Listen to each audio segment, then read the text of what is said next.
Hello legends and super legends. It's right at 6:15. Paul is going to be joining me today. So I need a boogie. This pro is going to be short.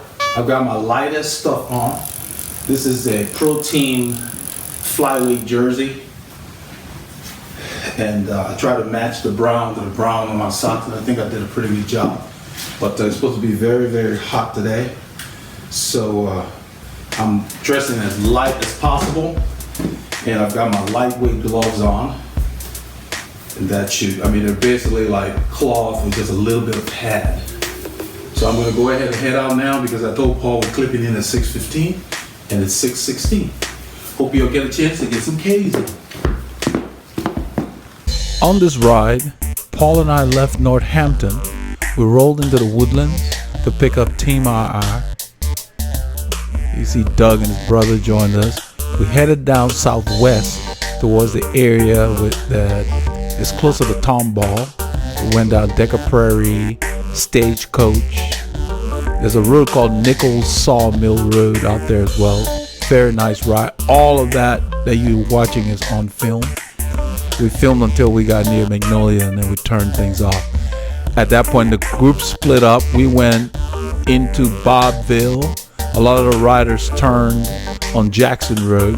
We continued to Mount Moriah through the forest and cut back to Montgomery using Bailey Grove Road. We stopped at Taco Corner and then we continued into Honier using Honier Egypt Road back to Sterling Ridge. You can see where the Shot Brothers broke up. We came into the Woodlands and just kind of finished up the ride, dropping the intensity, spinning in. It was a very good ride. Well, we stopped over there. We stopped to get some water because it was a very hot day. So I hope you all got a chance to get some K's in and enjoy the clips.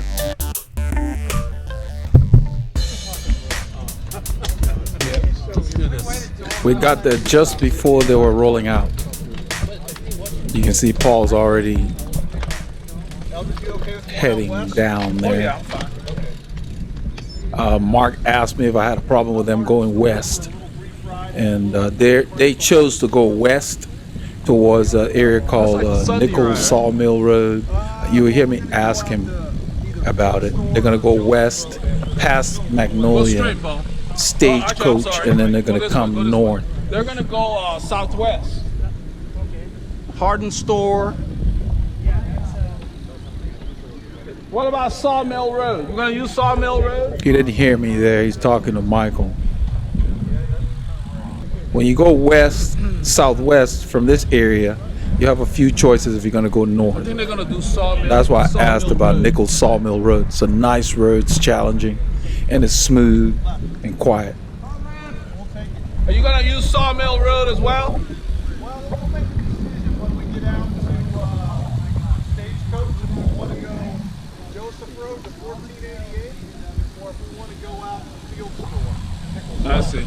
So there are two choices. What he talked about when we get out there in the area called Stagecoach. He said Joseph Road would take you to 1488, which takes you further west. They ended up just taking Nichols Sawmill. The ride ended up being very long, so they didn't want to go further west. Robert Tangler posted on Strava, this is Sunday night, and I just noticed it before I started the commentary. He asked, he said, is there a particular reason why a certain route is chosen for a rider or for a ride? Or is it just go wherever the mood strikes you? Here he is. And so I replied to him, just letting him know that on the group ride, you kind of go where the group is going. And that's what's going on here. But on the solo rides, you pick a route based on the workout you want to do. So if I'm doing a lot of threshold stuff, I want to go where there are gradual hills. If I'm doing sprints, I want to deal with some steep hills. So I pick my routes based on my workout that's planned for that ride. So there are days when I'll go to Cimarron when I'm doing sprints, like Tuesdays. I'll go do sprints because they got some nice steep climbs there. I like to do my sprints up a hill because I already have a lot of natural speed. I focus on building strength so that I can spin bigger gears when I need to. So that's the answer, just in case. So those of you who are picking routes, of course, all routes are chosen for low traffic and so forth, because I'm going for a workout, not to deal with traffic. But regardless of that, you pick a flat route when you want to work on leg speed and so forth. So yes, it's particularly chosen for each workout. It's not based on your mood. I mean, it can be if you're just going for a leisurely spin. But that's not how I pick mine. I do like to go north, and thankfully, north from where I am, I have all choices of grades of the hills, rolling hills, calm hills, steep hills, all they're out there.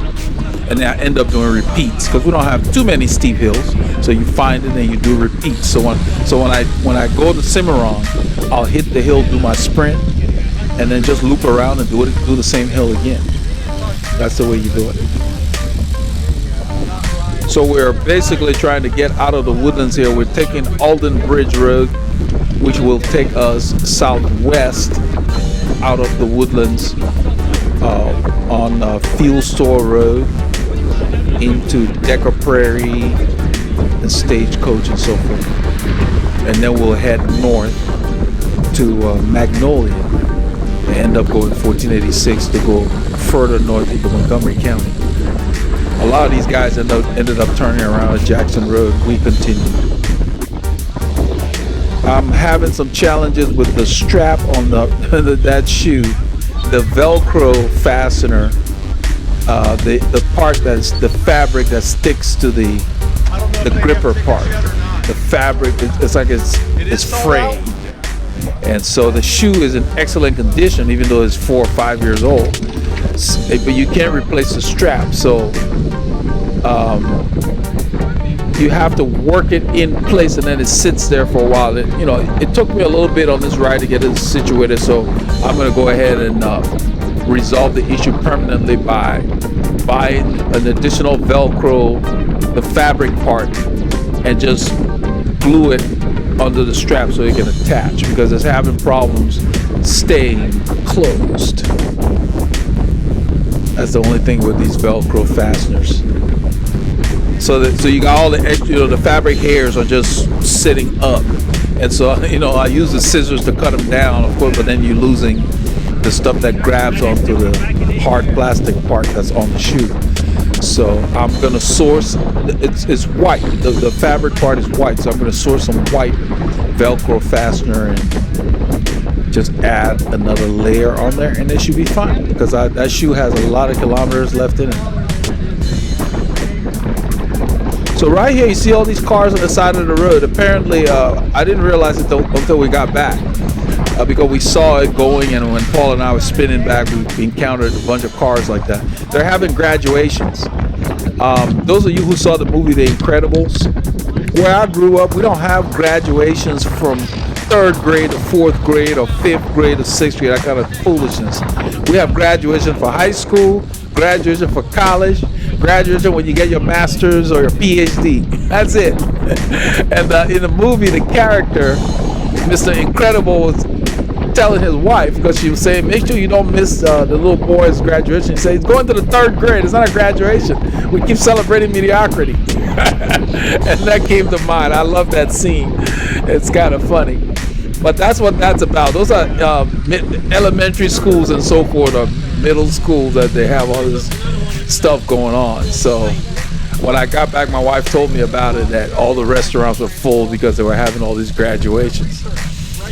So yeah, where we grew up, we recognized high school graduation, college, and so forth, not this other stuff. You're just changing a grade. It's not a graduation. You move into a grade. You don't graduate from 5th grade to 6th grade. You just move to a grade. So where I grew up, we had elementary up to 6th grade. Here is 5th, and then 6th grade is part of middle school. They're just splicing and dicing and playing with stuff, which is kind of odd. And then we used to have 7 to 9 was middle school, and then 10 to 12 was high school. And now they got everything all, switched a little bit. But that's what that's about. That's what you saw. I already told my girls, your school can have the graduation. I don't consider it to be one. You know.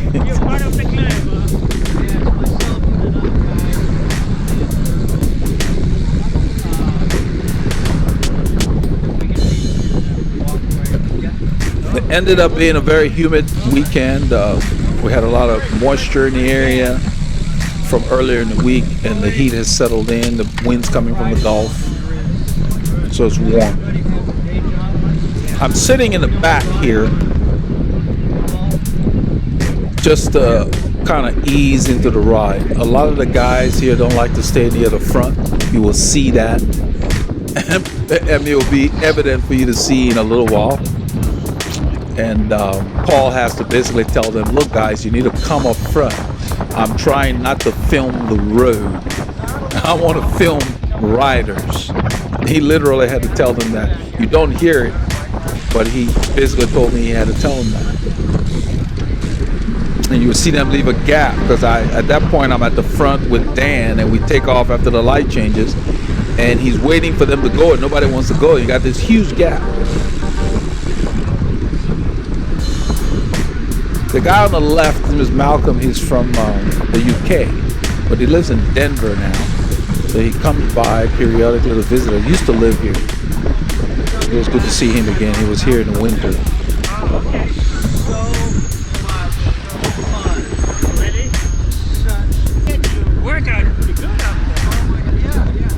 I went ahead and edited through here for time. Content stayed pretty much the same to kind of move it along, because we're really just trying to get out of town and get into the open road. You can see me in the back there. I'm staying a little off the back of the group. That's Brett shot in the multicolored jersey, blue, white, and red there. And then Doug's in front of me as well. That's Randy. He's leaving. I guess he just came to warm up with us. He hasn't been riding much. He's in and out of the city. I think he just came by to say hi to the guys.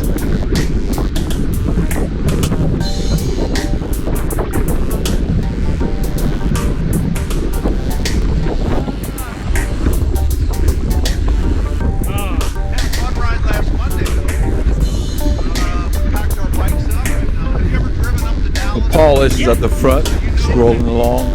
We're headed mostly west, but it's probably, yeah, it's in south now. Yeah, we're gonna go south for a while, then we're gonna go west. It's gonna toggle between south and southwest. And if you look at the graphics up there, it tells you. You see where south is on the left, southwest on the right. Now we're going southwest because this road is windy, and now southwest is coming to the top. I roll to the front here at this intersection. You can hear my brakes. Those are my brakes squealing, the rear brakes. I cleaned the rear wheel with Simple Green and alcohol, and for some reason it started to squeal. A lot of times when it gets humid, it does that. And by the end of the ride, it was okay. I just hate the noise it makes. I like my brakes to be quiet. So when I got home, I checked the calipers, everything, they were nice and tight, everything was towed correctly. So it was just something on the surface of the rim it didn't like. They work fine, they just make a lot of noise when they're not happy with the surface.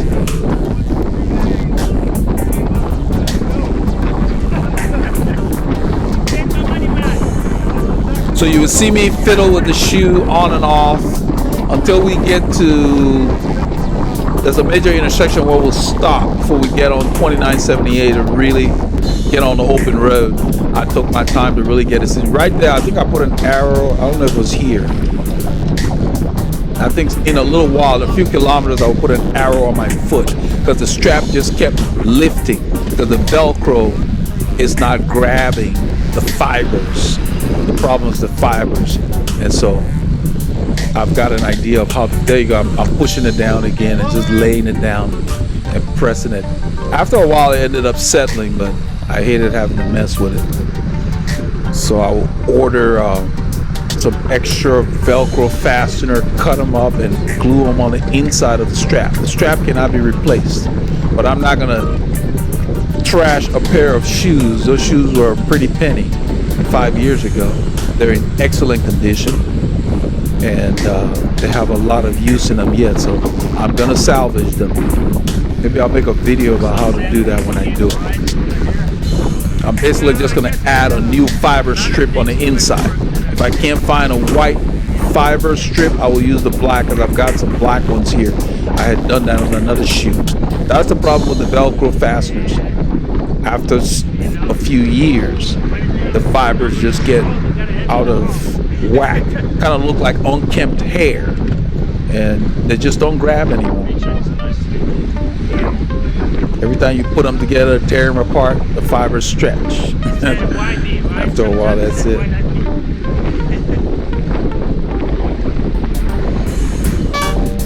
This right here goes up a little bit. I had really good legs on this ride. I had ridden the prior Saturday, Sunday, and Monday, very long rides. And then I rested on Tuesday, went out Wednesday, spun, got busy on Thursday and Friday, didn't do much riding. And so on this day, my legs were very fresh. It took a while for me to warm up. It took me 2 hours to feel like I was riding again. At the stop, I told the guys, now I feel warmed up.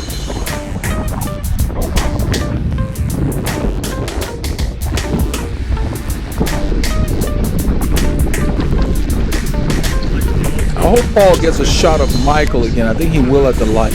Michael's wearing sleeveless jersey. I never do that. I like to have as much fabric on my body as possible, just in case you fall. That's like extra skin. And with the modern fabrics now, I don't need sleeveless jersey to feel comfortable. The jersey I'm wearing right now, in fact, is so thin that I ended up overloading the right pocket. You will notice throughout the ride I kept pushing it over because my phone is also on that side. I ended up putting the phone in the security pocket there. Next time I will just put it in the shorts radio pocket, because the weight of the phone was just pulling the jersey to the right as I rode, and it just felt odd, so I would periodically tap it over the way it moved back. You know, but the jersey is thin, and yeah, see, I pushed it there, right there. The jersey is really thin, so the air just comes right through it, and you feel it on your body. It really feels good. I don't care how hot it gets, you're very comfortable. And because of that, I can leave it zipped up, 3/4 zip, no problem.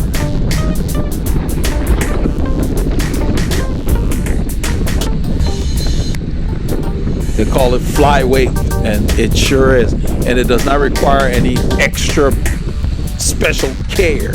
It's not gonna start pilling on you and all of that unless you nick it on something that will pull the fibers.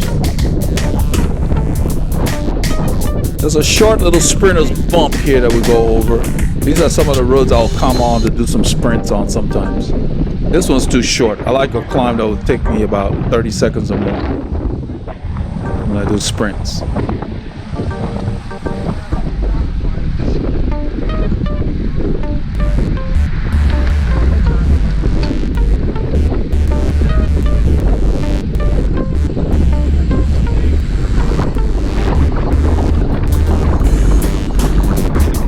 I added to a list of the videos to make for the channel.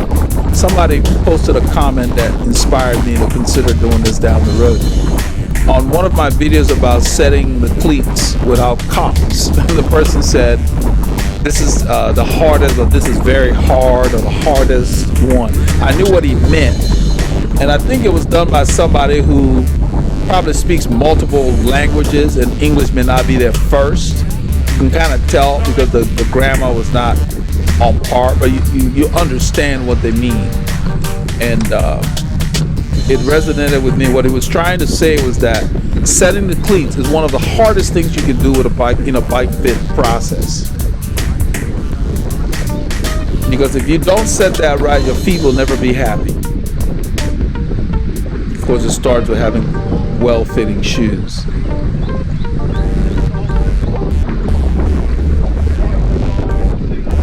I've got to come up with a concept and a way to do it, but I get a lot of people just want their cleats to be worked on. you know, which is fine. I had to end up setting up a service for that. They don't need a whole bike fit. They just need a cleat worked on.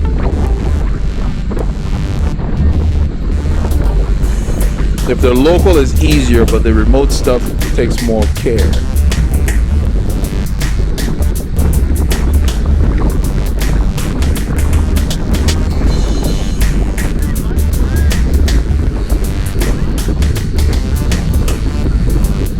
I went ahead and tried to match the band on my jersey with the socks. I actually got the socks from Rafa as well to make sure the color was on cue, and it looks good.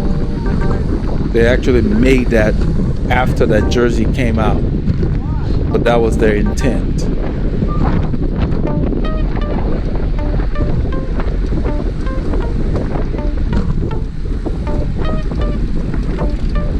So this is where I used the opportunity. Even Michael asked me, because he's been seeing me messing with that. He's like, you can't seem to get that shoe to feel right there. And I tell him right here that the Velcro strap. I had to watch it because I was on commentary with my father. Oh, every few minutes.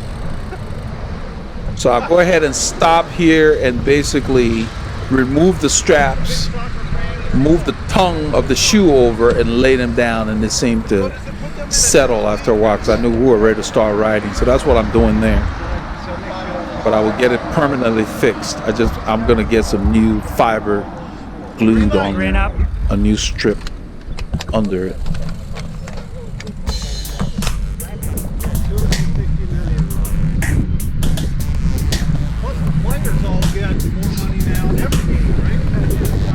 So all the riding we've been doing and all these 162 kilometers every Saturday, I don't weigh myself very often. I happen to weigh myself, I'm now at 85 kilos. So since December, that's like 4 kilos, that's 8 pounds, you know, without thinking about it. And I was looking at myself on the film here as I went through the light, when we went through the light and I was standing. And that's why my jersey size about a year or so ago changed from XL to L. So over time it's been gradual. But the 8 pounds was from last December till now. That's like, what, 6 months? Just gradual, and I'm not trying to lose weight. I eat normally, I eat a lot. I stand up there because there's a bump where the road is higher, the bridge is higher than the road. And I let the tire bounce with no weight on it. These corners are very technical, and we're moving here. On the other side, as we approach the next corner, you will see the banking is off because the road is banked to the right. It should be banked to the left, but they do that so the wash off spray can get off the road. So it makes it a challenge when you come in that corner. You got to take a good line. See, my line is inside. That's the fastest line. You see, Paul takes a line outside, and people come inside, and they're ahead of him. I think he wants them to be up here anyway, so he can get more people in the frame. Now Mark's waving him up. I'm not sure why. You're already there. Just stay there.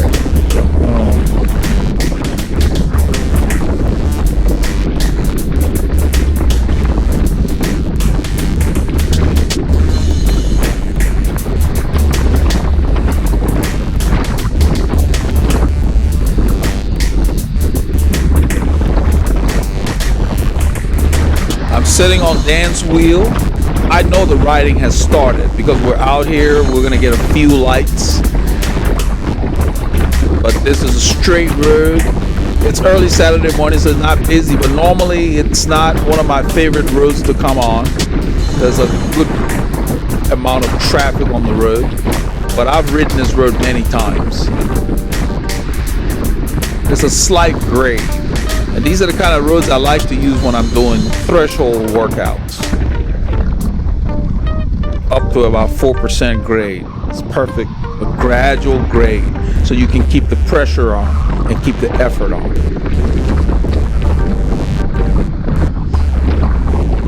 So Paul rides up to us. I think he was messing with the camera or something. You can see his shadow. It's at the next light you will see how he has to basically cajole them to go to the front.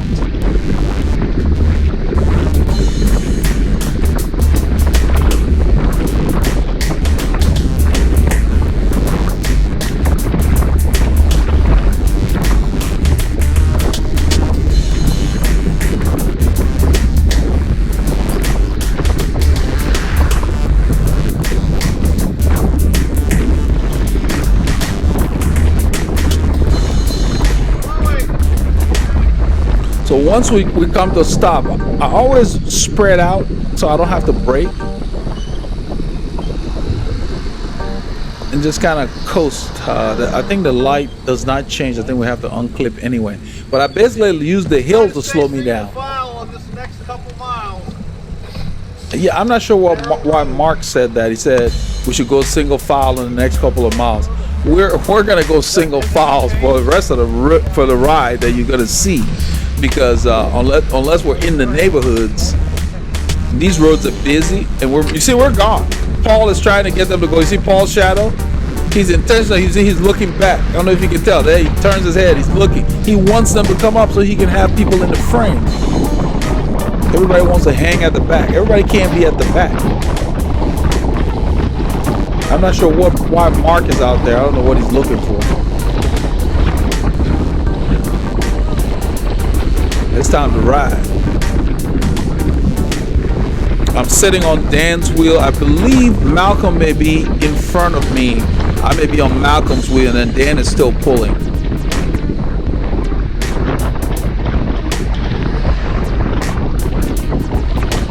This is Doug right here. That's his brother Greg in front. They're training for a 200-mile ride in Maryland in 3 weeks, I believe.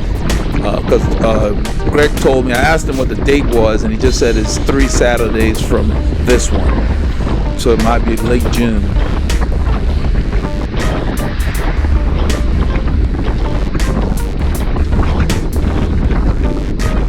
We're going into a bit of a wind. I don't know why, because the wind usually is from the southeast. Well, we're headed somewhere southwest. So yeah, so that's the south. That makes sense. So you got a little bit of the south wind. I actually like the wind when it's warm or hot for its cooling effect. Except some days in the summer, the wind may feel like you're in a furnace. But I don't ride in the hottest part of the day.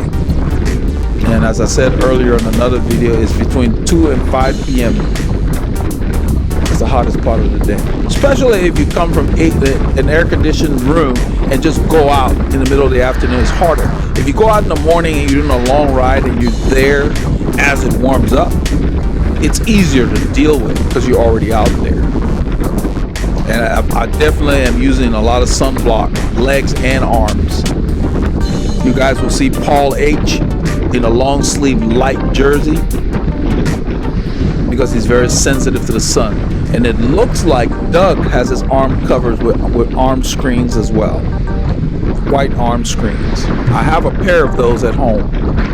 I may try using. I got them from Rafa a while back. They're very light. The air goes through. You don't feel like you're wearing anything. But that's like SPF 50. And when you put those on, it keeps that thing off of you. So when it gets very hot like that, I cover my arms. You don't need that. The sun is too intense this time of year. In this part of the world, the earth tilts towards the sun. Where I grew up at the equator, we didn't have that problem because our days were the same length all the time. So we didn't get the sun's intensity varying during the summer and so forth and so on.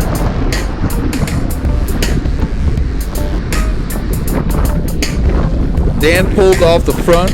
Malcolm's there now, and I'm on his wheel.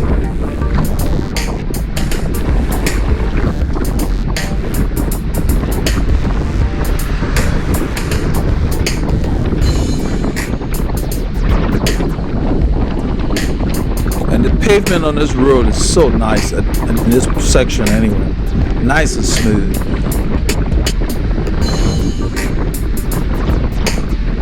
It's like you gain a little extra kilometer just based on the surface.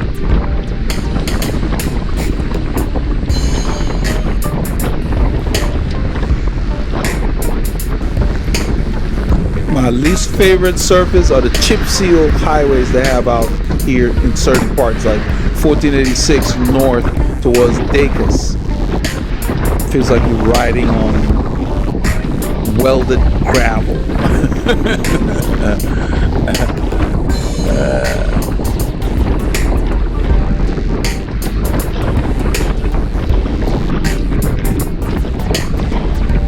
The line is nice and tight, and we're just kind of rolling along. The road has a little bit of undulation, and with the wind, Malcolm's working. I just sit on his wheel, kind of let him pull for as long as he wants to.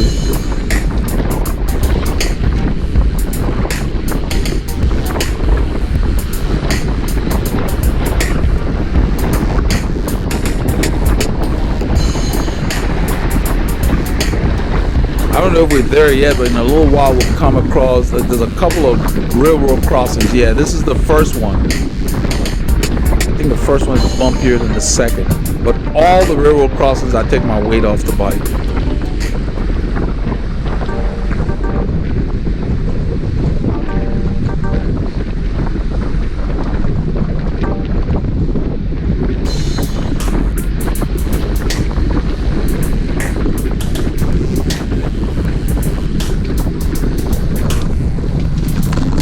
That was real bumpy. The next one is a little smoother.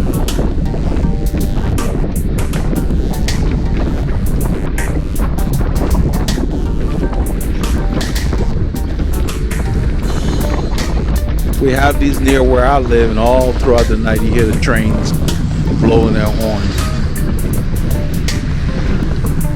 This one's smoother. They worked on it a little more than the other one.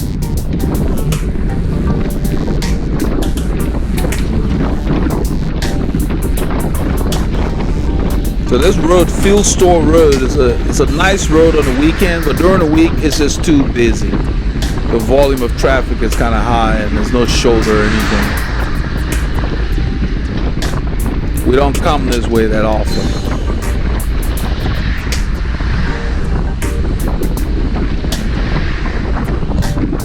And this part of the ride is relatively flat until we turn north to go towards Montgomery,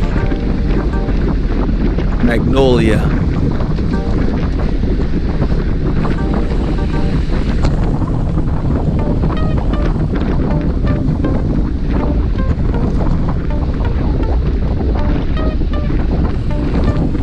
You notice I stayed on the road. I don't know why Mark is on the right there. The shoulder ends. So don't do that. When you ride on a road like this, stay on the road.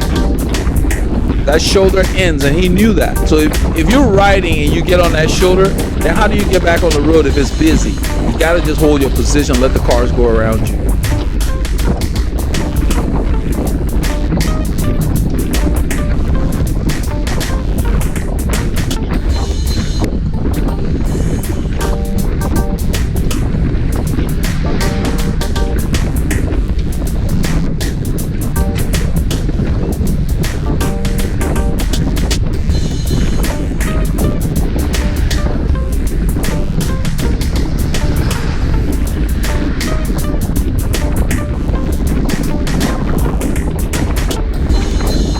So when you're in second position like I am, see, he's just pulled off. I kept my cadence in the upper 80s, low 90s while he was pulling. Now that I'm in the wind, I'm gonna get my cadence 90 plus. I'm keeping the speed the same, keeping the effort the same. So he gets a chance to slip back in and catch his breath.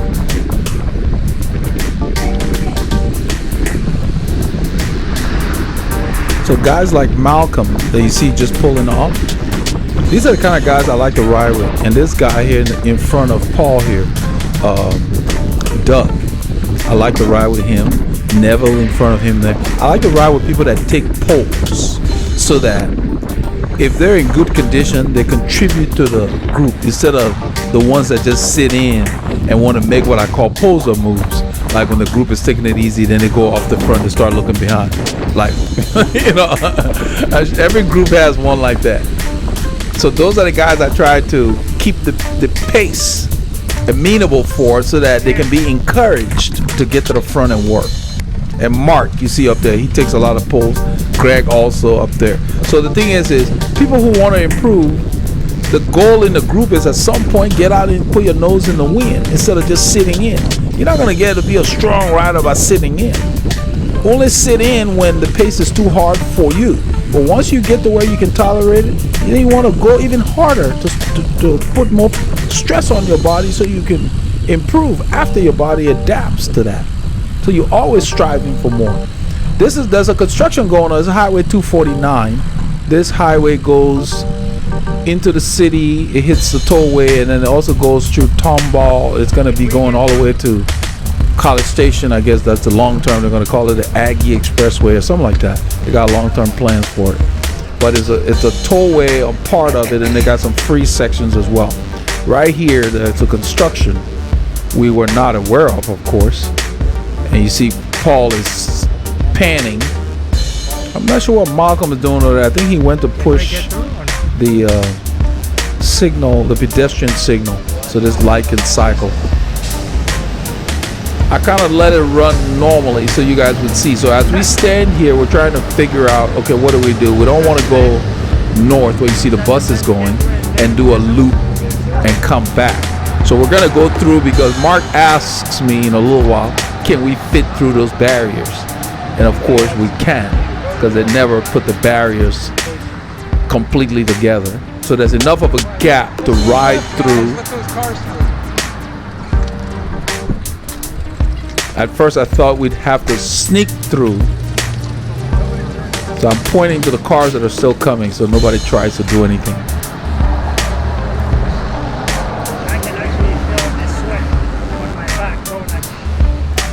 That's Paulie Longa just said he can feel the sweat running down his back because it's so humid. So we get a green light, great. So we roll through, I think, because Malcolm pushed that thing. So I'm leading. I go through. There's a little bit of debris like dirt and light gravel, so I point to it. You will see the other riders point to it too. So we got green here. It's going to be an overpass when they're done. I roll through and I slow down to make sure everybody gets through okay. And I continue to look back. Even though we're up there, I'm not riding yet. The power's not on. I'm still looking back to make sure everybody gets back in the line. So I'm waiting right now. That's why you see the speeds low, 25 kilometers. That's like 16, 17 miles an hour. I'm just kind of soft pedaling.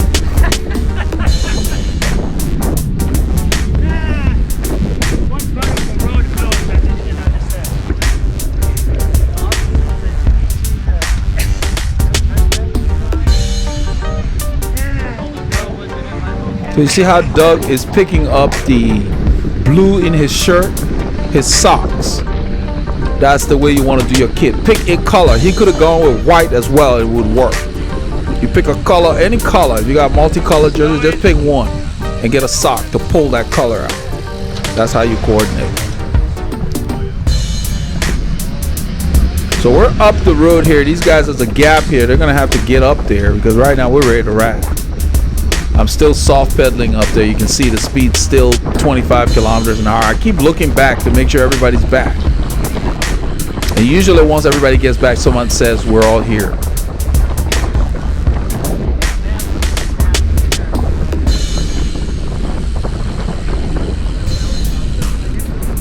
At this point, you can see the speed's going up. I'm edging it up.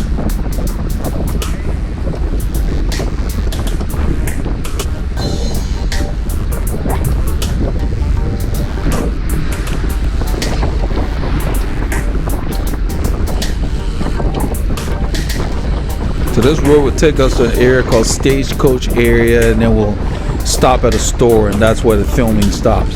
But this entire stretch, it's not as challenging in terms of hills like in the Montgomery area, but it's a nice change because it's not completely flat. It's got a few rollers. You can see 1%, anywhere between 1 and 3. So a 1% climb, I don't even shift down. I just ride the same gear. Until it gets to like 3%, I don't really get in, you know, I don't shift down too much.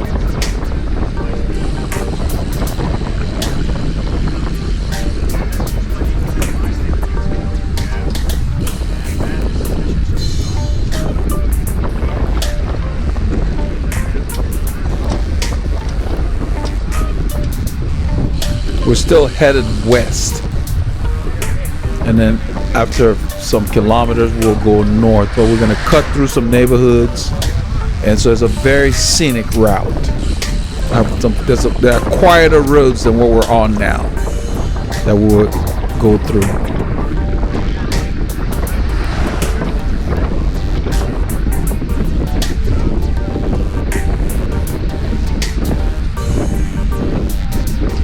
So Greg and Doug here are brothers. They're training for a ride in Maryland. They're going to do 200 miles in one day.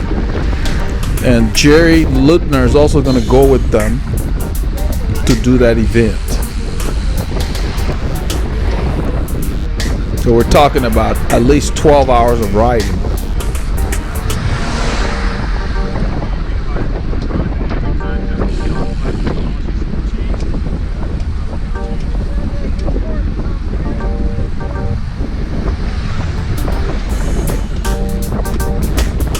Look at the gaps in the pace line.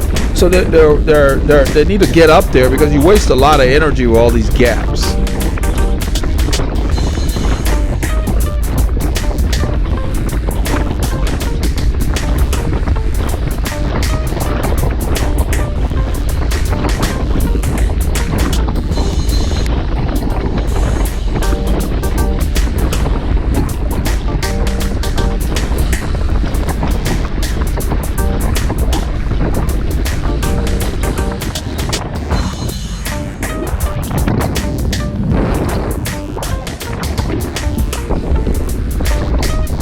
I see Michael is sitting behind Paul. He's the only one, I guess, who doesn't want to be on camera. Who knows?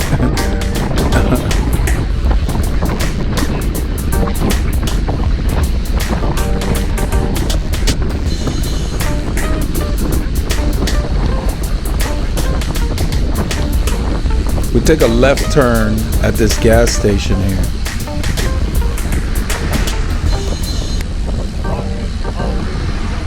And then the road starts to get a little quieter.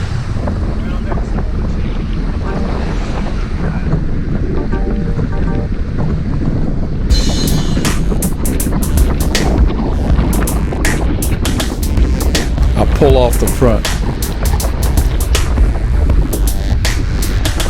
I don't come all the way to the back. I think because there are so many gaps. As soon as I see a space, I just slip in the line. Right there.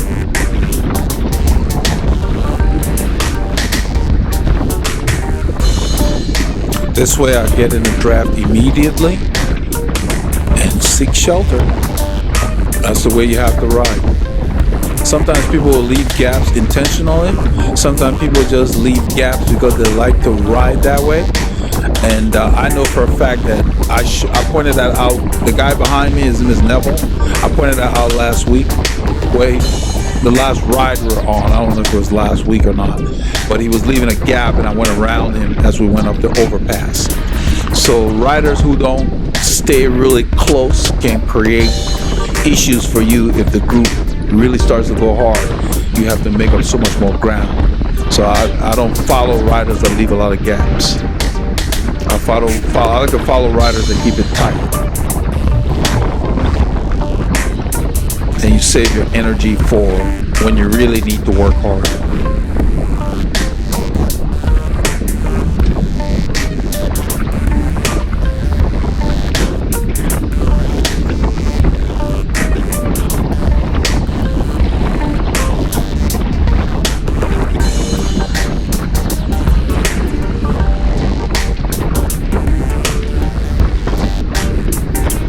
Paul got some really good shots there because it's hard to get these shots within a single pace line and you're at the back. And then it gets more interesting as the group spreads out and the effort changes. Will get closer near the front.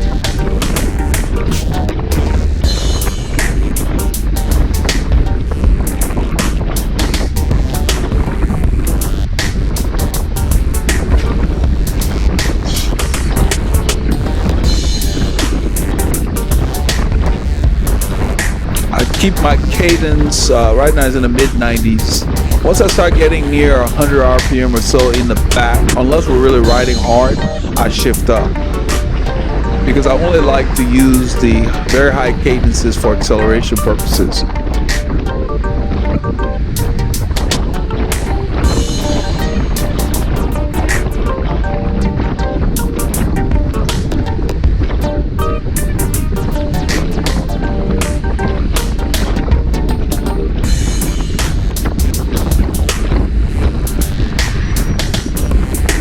Just relatively flat here at this point.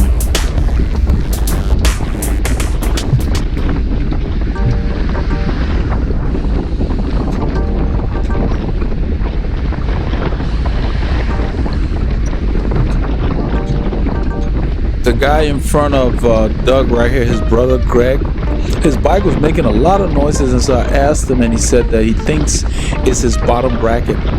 I mean, it's just like every time he starts to really ride. It was very quiet while going slow. He made a joke. He said, "It's quiet when I'm doing less than 5 watts." You know. So we all laughed about it. But for me, noises from the bike will drive me crazy. I've got to figure out what it is and solve it. And his bike is set up well. He's got like a SRAM on there and so forth. But he said it was his bottom bracket making a noise. So guess he'll deal with it later. Looks like Mark was at the front. Looks like he's pulling off. I think. No, Mark actually rode up there to probably give directions because he knows the area really well. I mean, I know the area. We've been there enough times. I think he went up there to tell whoever's pulling. I think Paul H is pulling. He's letting him know where they're going to turn.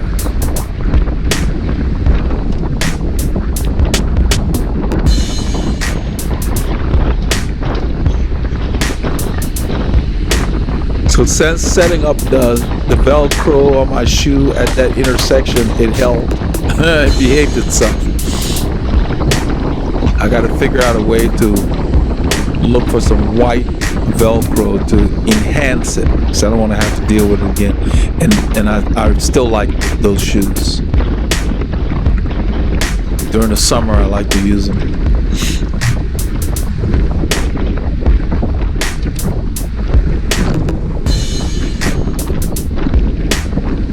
The road's going up, that's why I was speeds down. It's a little bit of a bump. It says 1%. Might be slightly over. A short bump like that, sometimes I will stand or just power the gear I'm in, depending on how I feel. If it's a long climb, then I try to get into a rhythm. If it's short, you just power over it.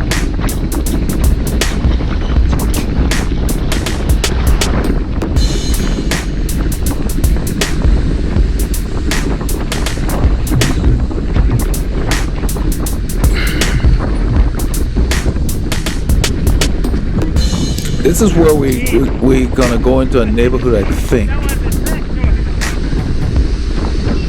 don't know if it's here or not. No, we're gonna be turning. We'll have to stop. As we're about to turn, there's a car coming from the opposite way. So I let everybody know we're stopping.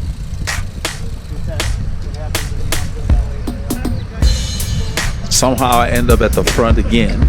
I had just pulled a couple of riders back. And so I had no intention of sitting up there again. So I think I take a few strokes and get off the front. I have enough people in the group to share the work.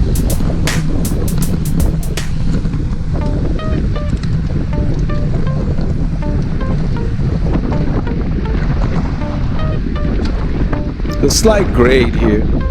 You can see Doug is standing to just keep his gear rolling. I pull off on the right. The wind's coming from that direction. The south is on our right. Oh, is it? I think it's east. We're headed southwest. Yeah. Southwest.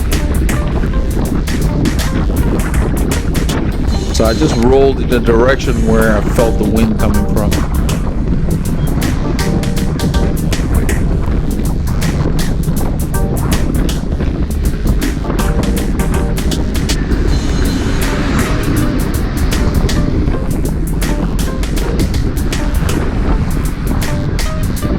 You can see my right pocket is loaded. You can see some of the food sticking up. That's the gels. I've got gels in there. I've got granola bars in there. And then I have my phone in the security pocket under there. And I think next time I will definitely not put the foam there. The fabric of the jersey is too light, so the weight was too much. That's why it's pulling on that side, and periodically I would push it back over onto my back to stay in place. Later in the ride, it wasn't a problem there. You see, I pushed it over. It just felt odd when it would move over too much.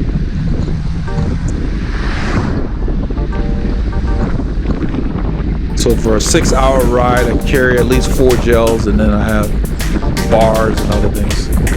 And then the phone being over there was an issue. I should have put it in my radio pocket short. But sometimes I put it there so I can take some pictures and post that on Strava.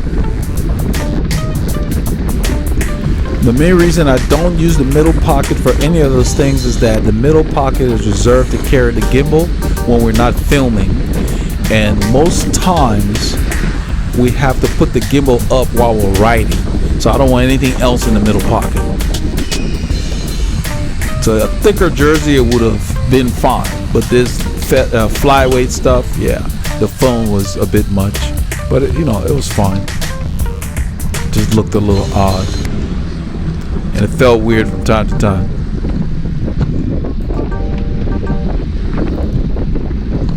So we turn right, which is taking us more westerly.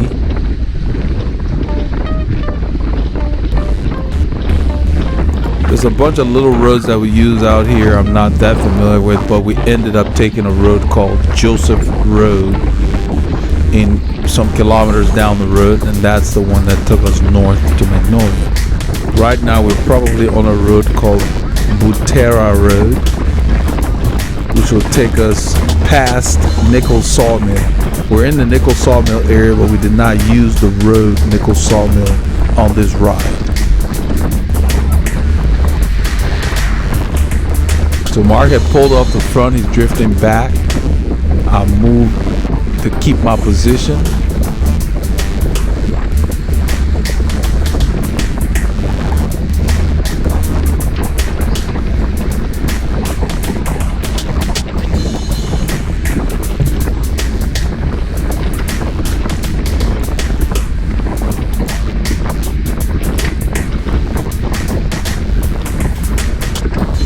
So we basically did a wider loop than when we had come out here in the past by going out the Joseph Road, which is further west. You take a road called Butera past Nichols Sawmill onto Bainbury Road, and that gets you in Robin Hood Lane, which basically goes into and becomes Joseph Road.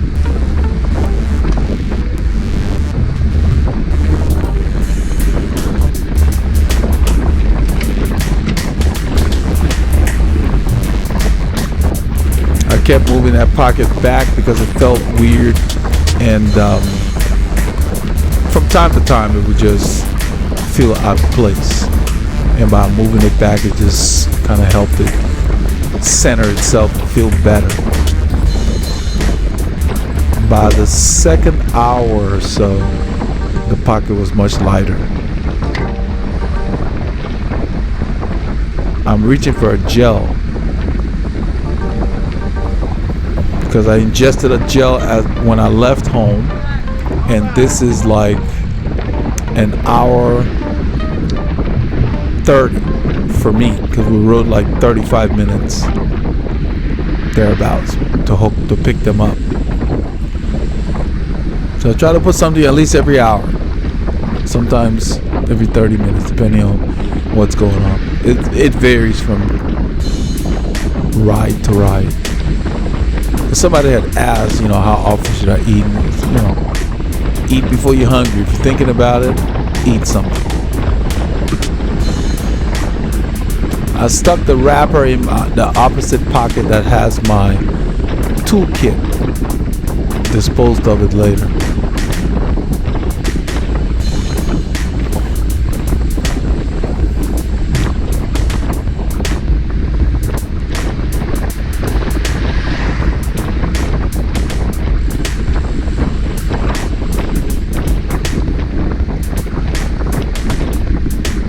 So as we roll here, the road's starting to kick up. It says 1% there. Malcolm was pulling. Mark will ask him, how did you get to the front again? How'd you get up front again, Malcolm? He said he didn't know. Because we have certain people that don't want to pull, so they keep sliding back. I think Neville is at the front right now.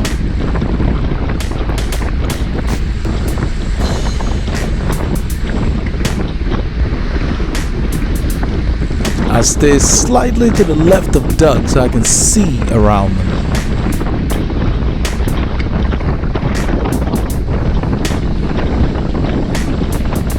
And the speeds are picking up because we're going slightly downhill.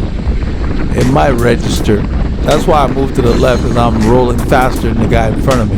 Now it says -0, -1. And I use the wind to slow me down. As soon as there's enough room, then I drift back behind him to continue to keep my speed. You can do that and save your energy. Tuck in if you're getting dropped on descents. In fact, Moore and I were talking about it after the Sunday ride. I rode with Moore and them, and he was telling me that when he used to race, he had challenges staying with other riders on the downhills because he's not a very heavy guy. So he said he started using aerodynamics, keeping himself low and sitting in a slipstream tighter. So in a little while, we're headed now. We're going to hit this intersection. This road is called Nichols Sawmill Road if you go right, which is north. We're going to go left, which is south, and the name is called Magnolia Waller Road, because basically that's another way to get to Magnolia. Neville was running from the popo. Did you break a law back there, Neville? Like, what are you running from with that hill? Somebody say something to you back there, Neville? Yeah, what'd you say? Green light, left turn. I'm not sure what that was about, but they were saying that they made comments like Neville was running from the popo. I guess they felt he was going fast. We turned left on the Magnolia Wafer Road briefly, then we'll take a road called Bainberry. But basically what this ends up doing is makes the loop wider. Had we gone right, it would have taken us north to Magnolia. But by going left here, we're going further west before we go right on a parallel road called Joseph Road, which it just adds more kilometers, probably added another 20 minutes to the ride. I'm standing here, it just feels good to stand here, and that's why I stood that long. Just gotta get going.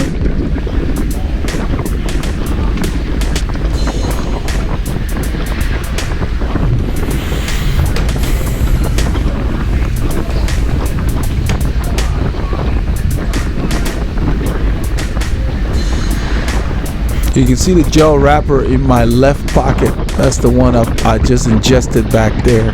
I put that there versus littering.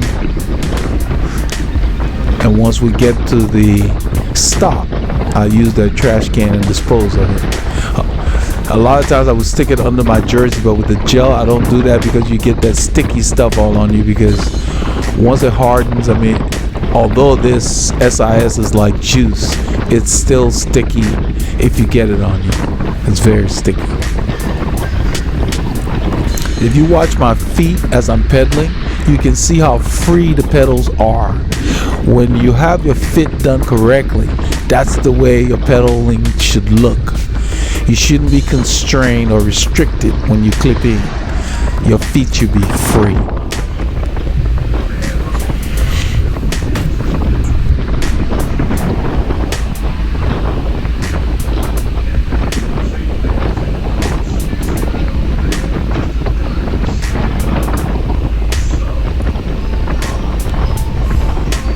Pace picked up just a tad, never pulls off.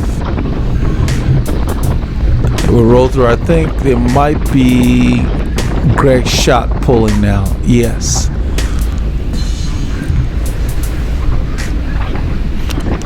Watch my feet. Robert Tengler mentioned that he likes to see people's feet on these films that we do.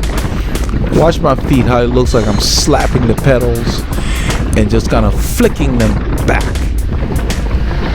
That way you're not mashing. You're using the entire stroke.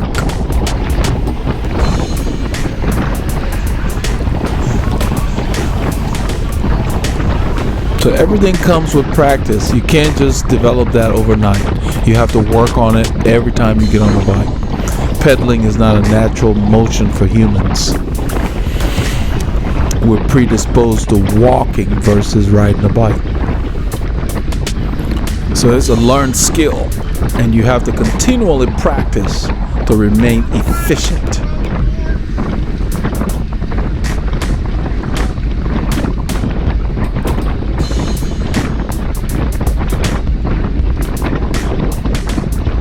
I let Mark know because he said that we're going to take the road to the right at the fork, which takes us into a neighborhood. I told him we got it. So he came up to verify, and I just gave him a thumbs up and said, we heard you. There is a Y coming up, and we're going to go drift to the right.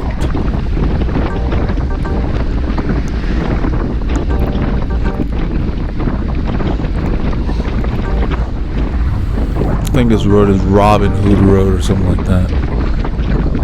It's a nice little descent, but we lose all the momentum because there's a stop sign about half a kilometer down the road. You can see how his speeds are up.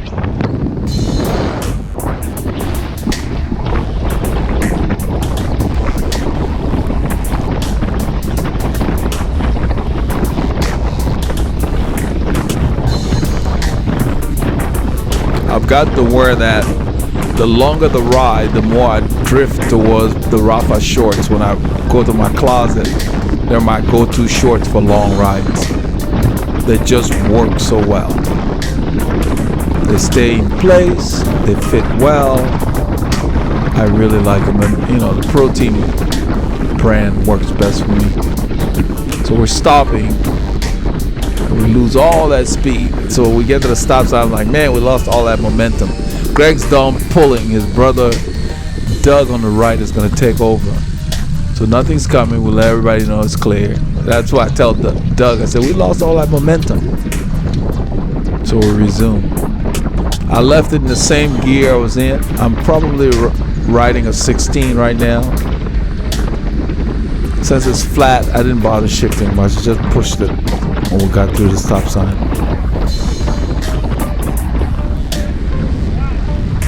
Sometimes you have to push when you're riding. You can't always spin lightly.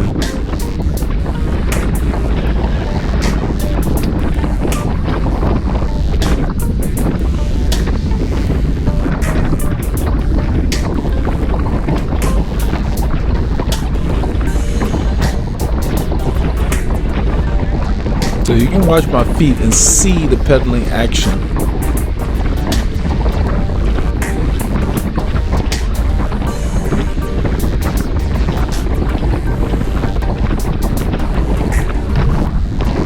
And on this section here, I think that's where I noticed that Doug had at least a 30 on the rear.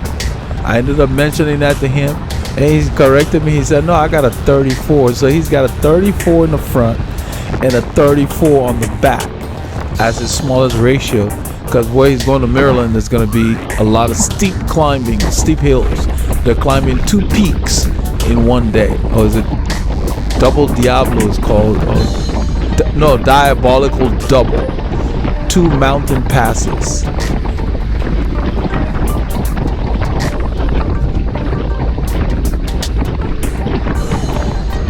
You couldn't help but notice how big it was, because where we live, you don't need that.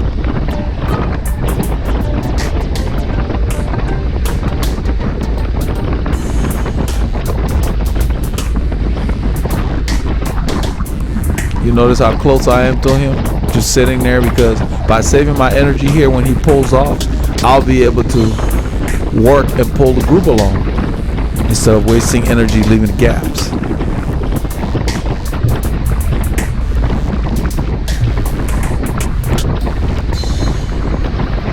I think it's roadkill. Armadillos. We've seen a lot of armadillos.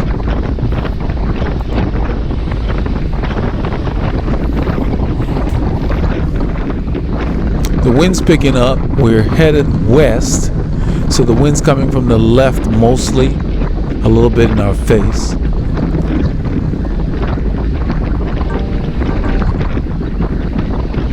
I'm looking around Doug to read the road to make sure I'm taking the smoothest line. You can see our shadows. Paulie Longa is right behind me, and this is nice and tight. That's the way you're supposed to ride. You can see the spacing. I'm less than a foot away from Doug. He rides really smooth, so I'm not that concerned about this space.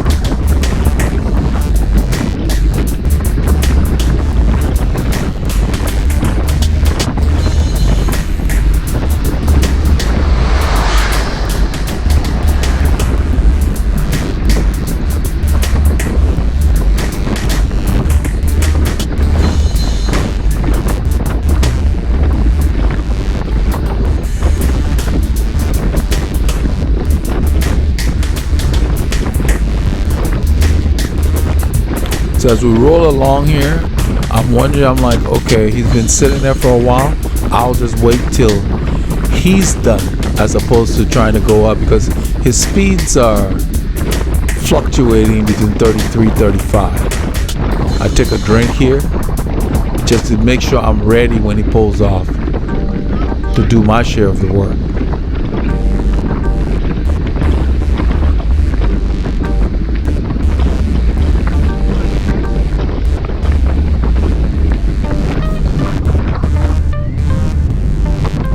Right there, he's done. Now go ahead and I keep the same speed.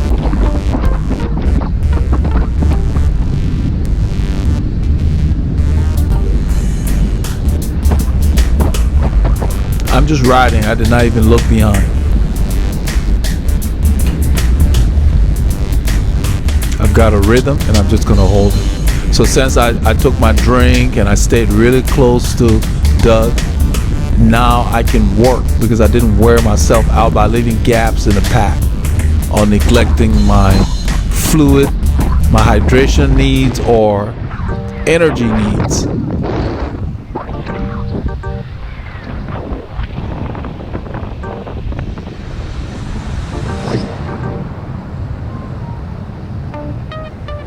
You can see Doug ended up getting in like 4th or 5th position there. He didn't go all the way back because of those spaces, the gaps. The road's a little chopped up here.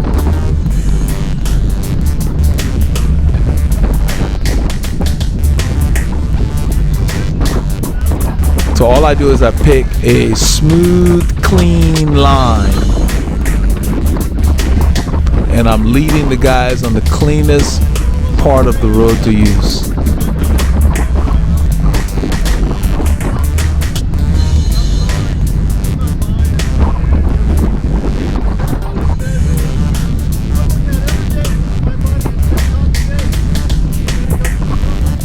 Mark's giving instructions. That's what you're hearing. The road still has a slight grade. That's why my speed's dropping. I did not downshift. You can see where my hands are.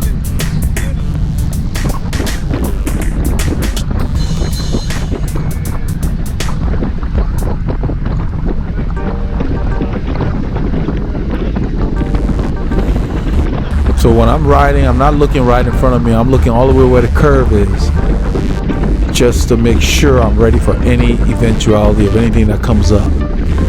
Same thing when I'm driving my car. You look down the road. We're gonna turn right. I remember this part of the route.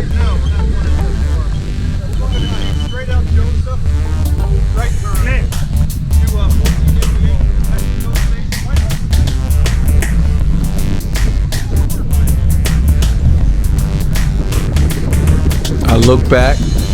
In a little while, I think I end up pulling off. I think I will look back again and then I'll pull off and let somebody else come take the cut at the front.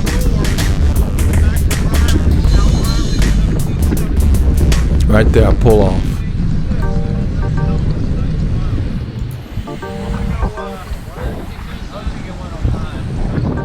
There's a lull in the pace. I figure let somebody else come to the front. I stand up just to kind of stretch my legs back there.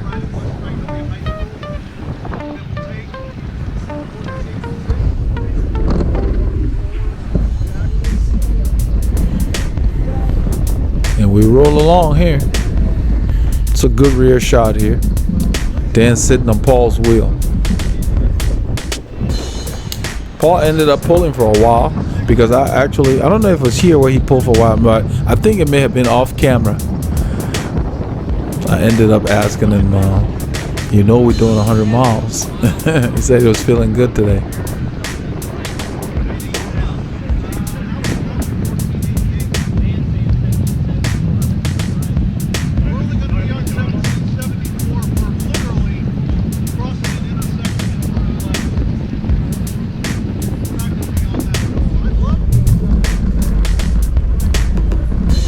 So you see Dan on the right and Doug on the left in the shot.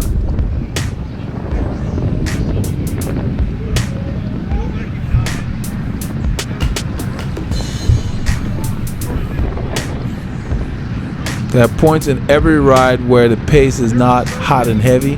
This is when you drink, you eat, you get ready. So you're ready to go when it gets really fast.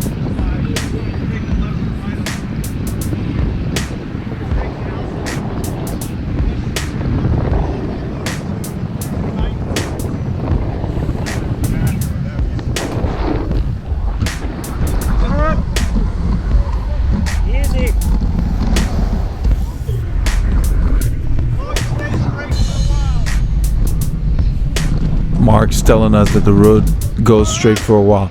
It ends up curving. You can see how it's all chopped up. I want to film the road. He's telling that he doesn't want to film the road. He wants people to come up front. No, I just don't want to film the road.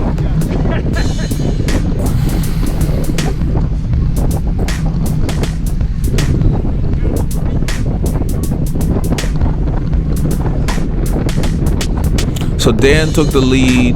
Mark is on Dan's wheel, and this is Doug's shot back here.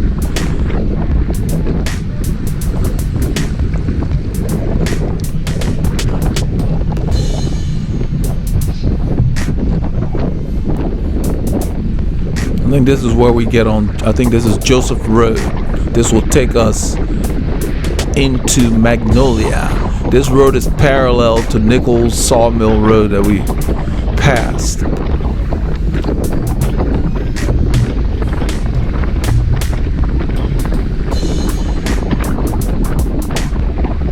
That's why when I was asking Mark about Nichols Sawmill Road early in the ride, he said we're gonna go by it and take Joseph Road. It's a quiet road, well paved.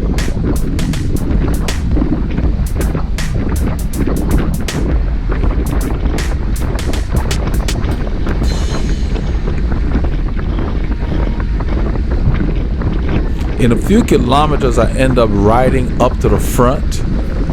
Right here, Dan's riding and forcing the pace up this little slight grade. And I'm sitting in the back, just kind of watching everything.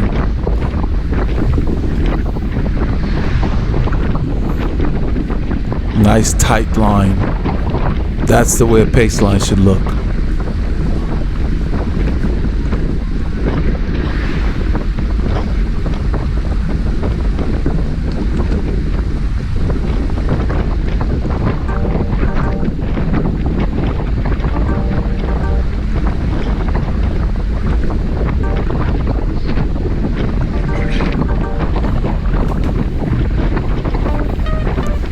There were two reasons why I end up moving up the line to come to the front. The main thing was with the clips, it helps me when I sync if I can see myself and use a point in the film to link to the map. The second reason was I figured at the end of the ride the pace would pick up, and I kind of wanted to stay near the front because Doug is a strong rider, and you know, if the pace picks up, I didn't want to have to work too hard to come up, and I didn't want to have to close gaps. You guys been seeing the gaps back there.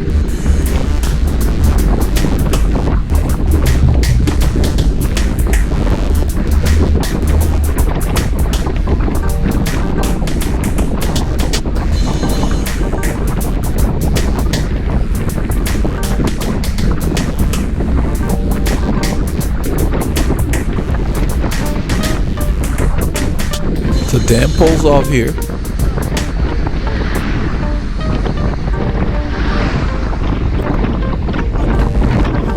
He looked back before he pulled off. So when you're pulling off, you want to look to make sure there's no traffic coming as you pull off into the lane. If you're pulling off to the right, which is not into traffic, then that's not that much of an issue.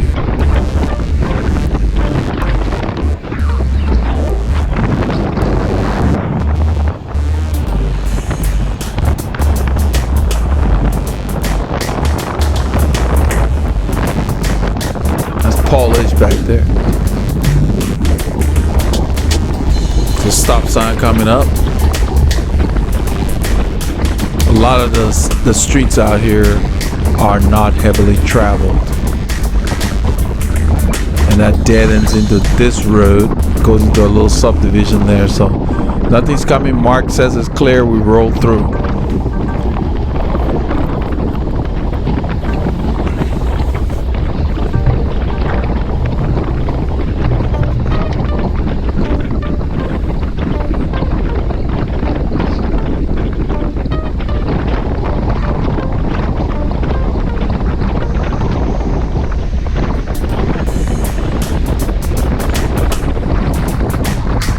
This is where I come into the picture and slip in front of Paulie Longa. You can see that pocket is on the side, just push it back. It feels better when I push that thing. I think I end up pushing it back twice. It's actually moved over to the right. It's not centered. But I do that basically by feel. If it feels okay, I don't worry about it. It's the phone in the security pocket that's pulling that fabric like that. So next time it will go in the radio pocket.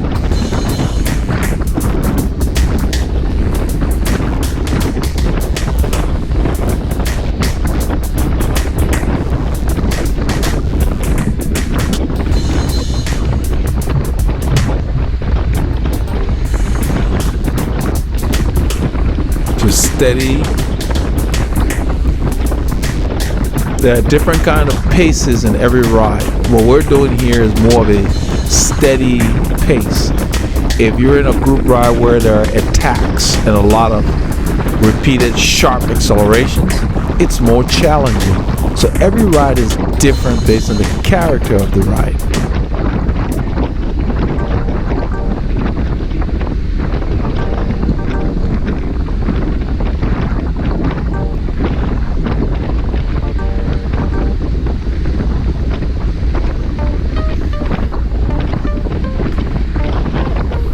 You see how nice and smooth this road is.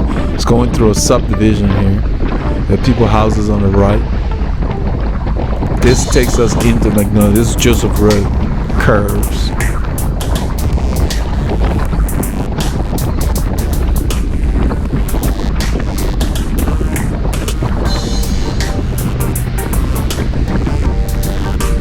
In a little bit, the pace will pick up. Doug is taking over now. Mark is done pulling. And Mark tells Doug to stop at the store at 1488, which is the next major intersection this road basically dead ends into. I'm putting force in the pedals here.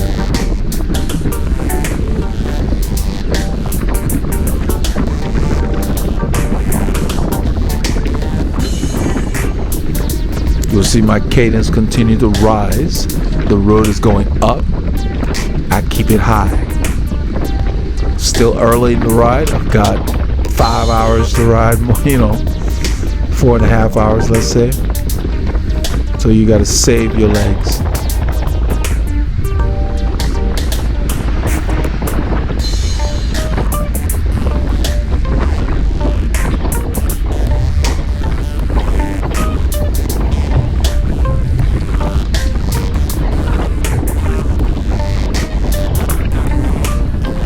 So this road kind of winds and takes us up to 1488 Farm to Market Road. We're further west of where we stopped for Mark's Flat. multiple kilometers, probably 12 kilometers away from here.